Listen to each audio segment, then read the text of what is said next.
Wait, are you going to sleep there? While my brother and his wife were on a trip, I was babysitting my niece at my brother's house. As my niece happily talked about tomorrow's plans, she began to reach for the door of the closet, indicating it was time to sleep. To my surprise, without hesitation, she slid into the closet.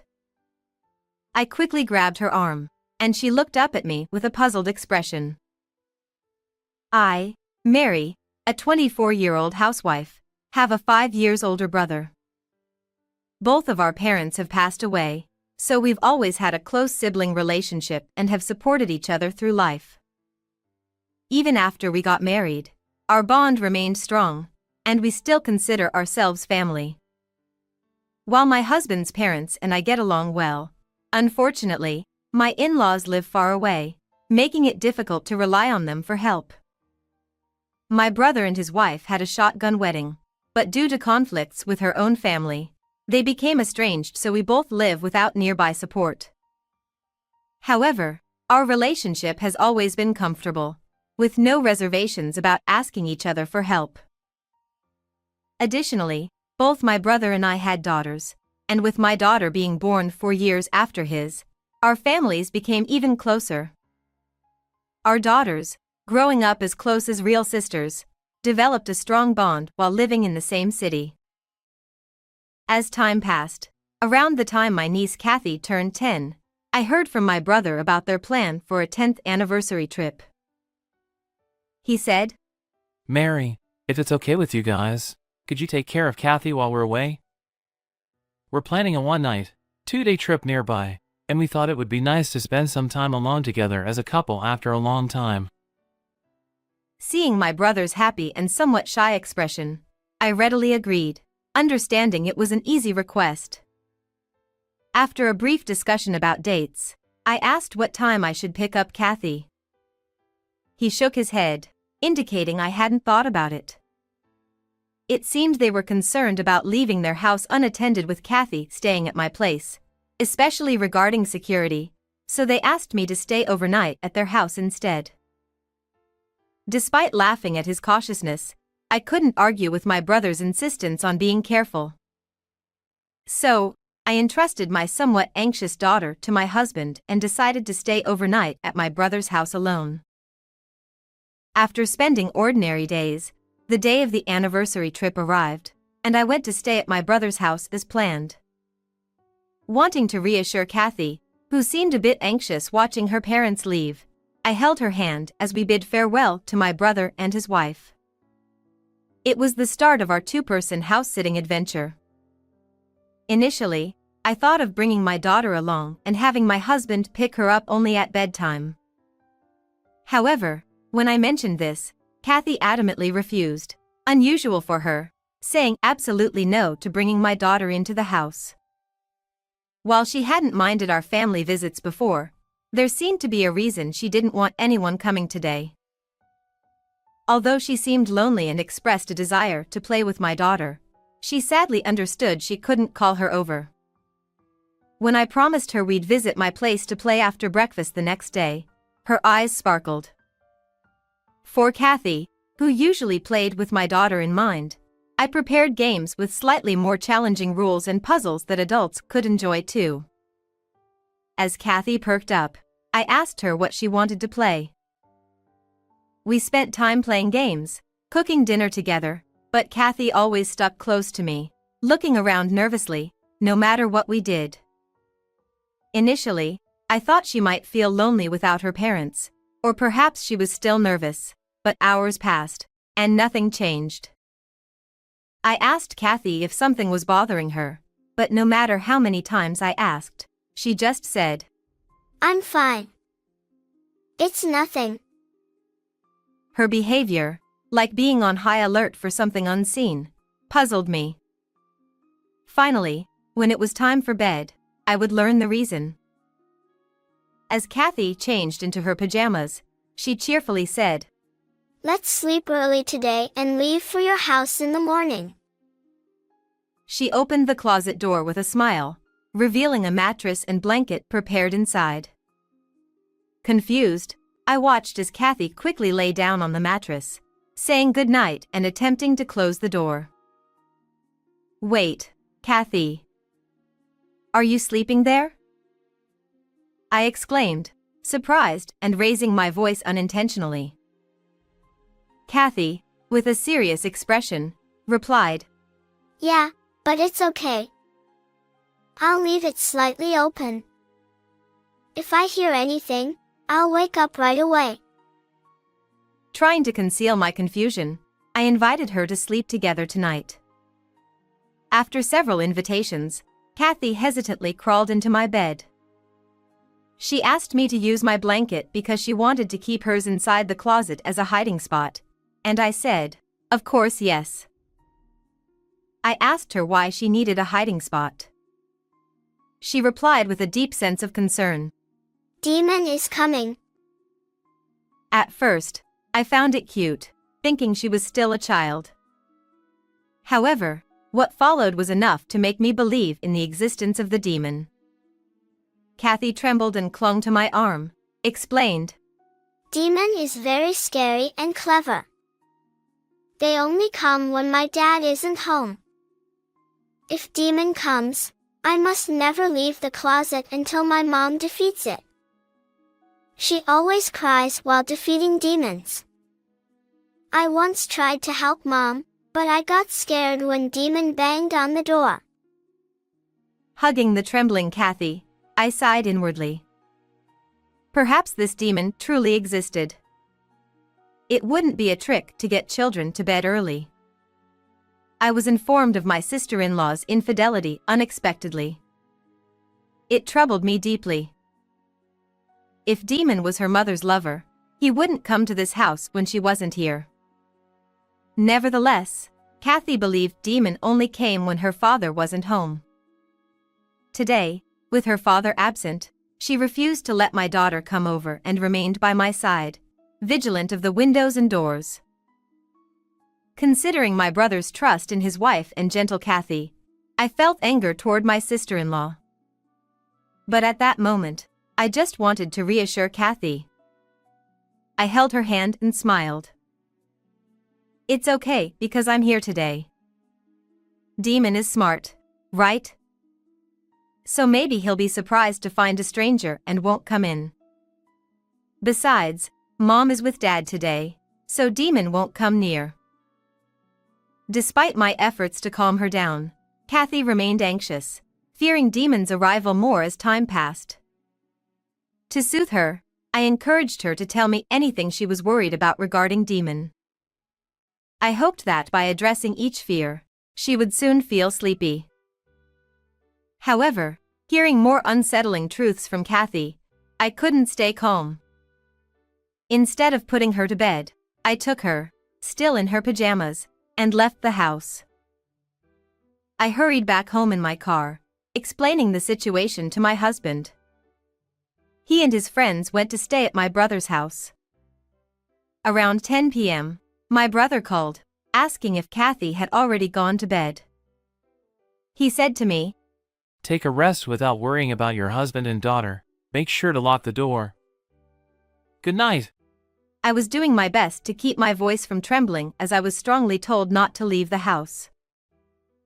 After hanging up, I looked at Kathy sleeping peacefully with my daughter and vowed to defeat Demon in my heart. The next morning, my husband returned after spending the night at my brother's house. As he recounted last night's events, I trembled with fear and anger. Reassured that my decision from yesterday was correct, I spent the day at home with Kathy and the rest of the family, waiting for my brother and his wife, who would come to pick her up. Upon seeing my face, my brother immediately interrogated me and Kathy about why we weren't at his house last night. "Why didn't you sleep at our place? How many times did I ask you not to leave the house? Even though you said you understood, what were you thinking? Just going back to your own house without permission?" My brother's intense protest about me breaking the promise filled me with discomfort. I coldly asked why he knew we weren't home during their trip. My brother answered, "Well, I made sure Kathy has a smartphone with GPS." If that were true, He wouldn't have needed to repeatedly call me last night, insisting that we not leave the house. Checking the GPS would have easily revealed that we weren't at my brother's house. Suppressing the urge to immediately confront my brother, I continued the conversation quietly, so the children in the other room wouldn't hear.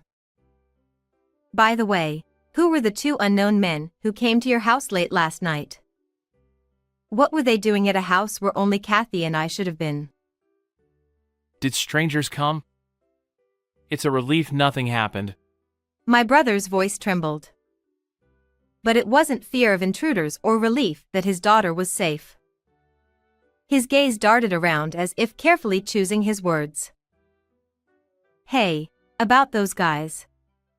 I pressed my brother further about the men who seemed like demons, but my sister-in-law's voice cut in, interrupting.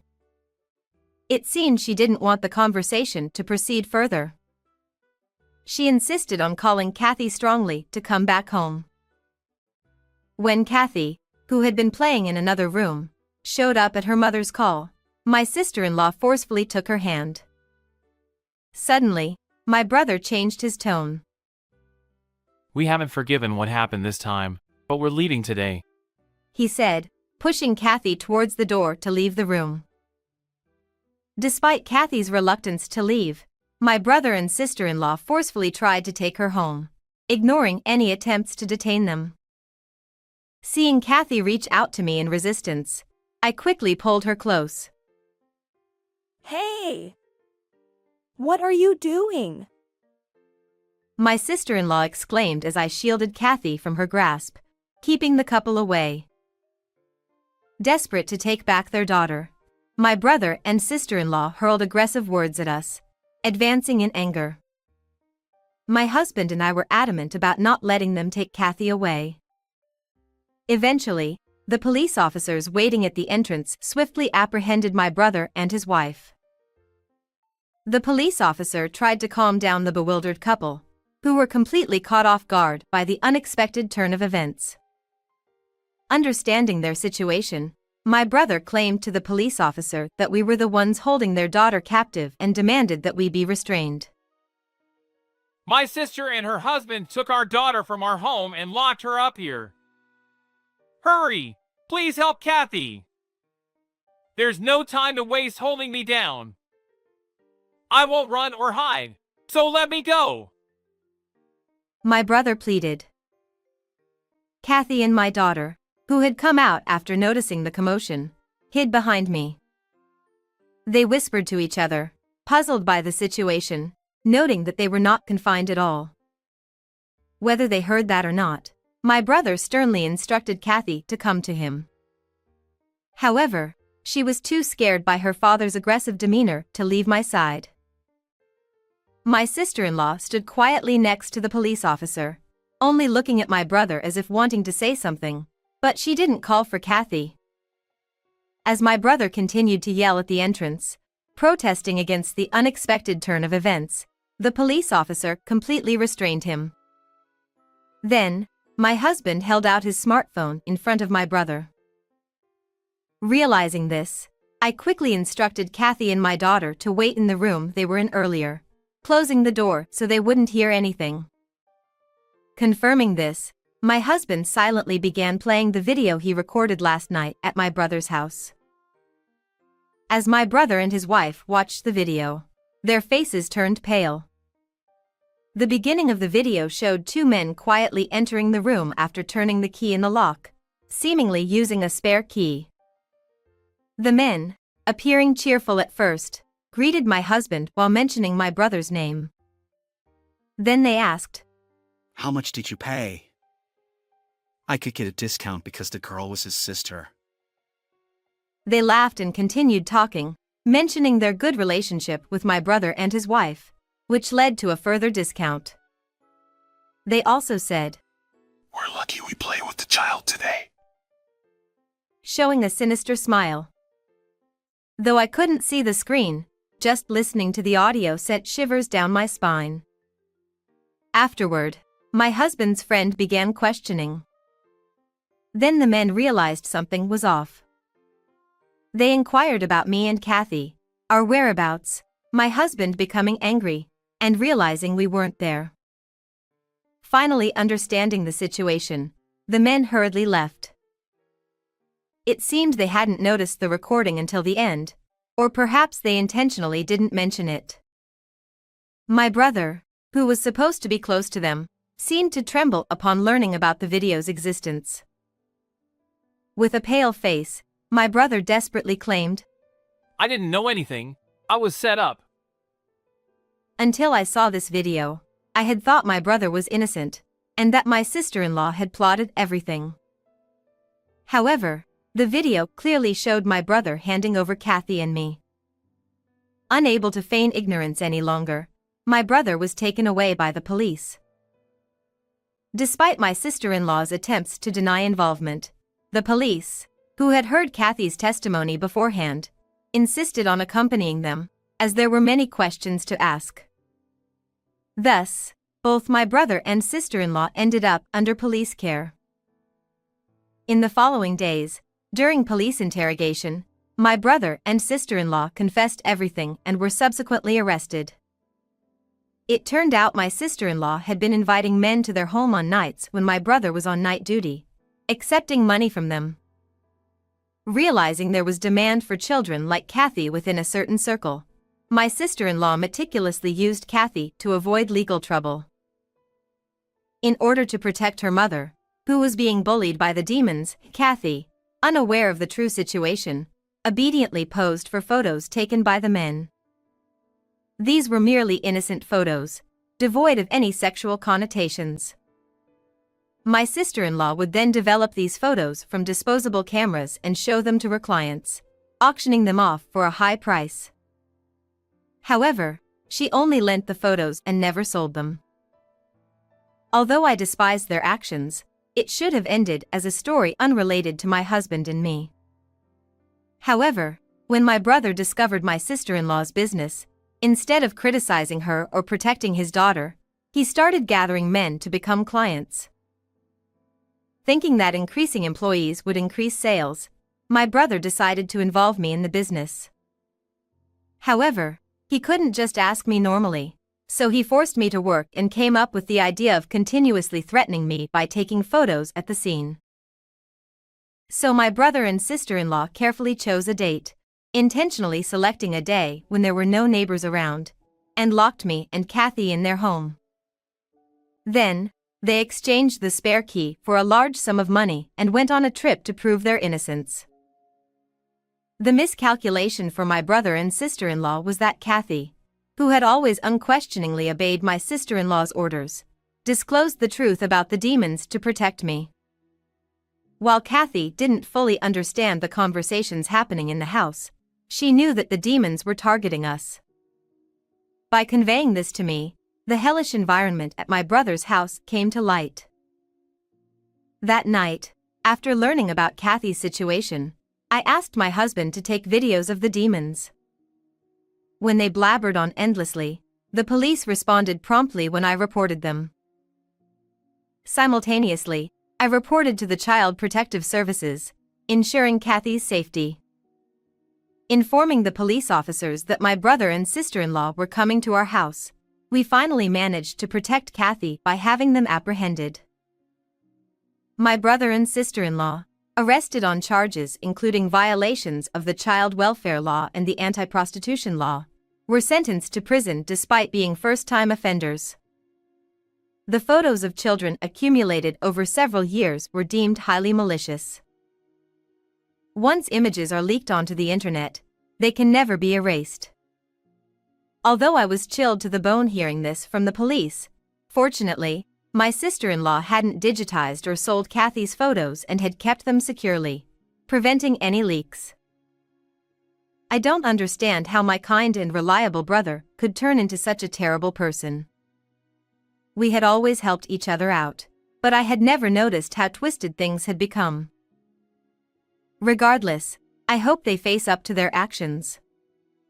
Following my brother's arrest, the demons, who were questioned by the police later, claimed their innocence, but they were also arrested on multiple charges, as photos of children were found in their homes and they were implicated in other crimes mentioned during the interrogation.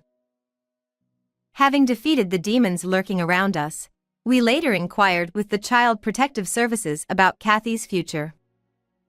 With both her parents arrested and no one to take care of her, she had to be protected from her parents. My parents already passed away and my sister-in-law's family had cut ties, so Kathy was taken in by my husband and me. It was decided that if her sister-in-law's family couldn't accommodate her, Kathy would go to a foster home. After discussing it with my husband, we decided to adopt Kathy. She was like a daughter to us, and we couldn't bear to part with her. Thankfully, my husband agreed, and we decided to move to a region where my in-laws lived. My daughter eagerly awaited weekends to meet her beloved grandparents and was overjoyed when her dream of having an older sister, which she had always wanted, came true with Kathy's arrival.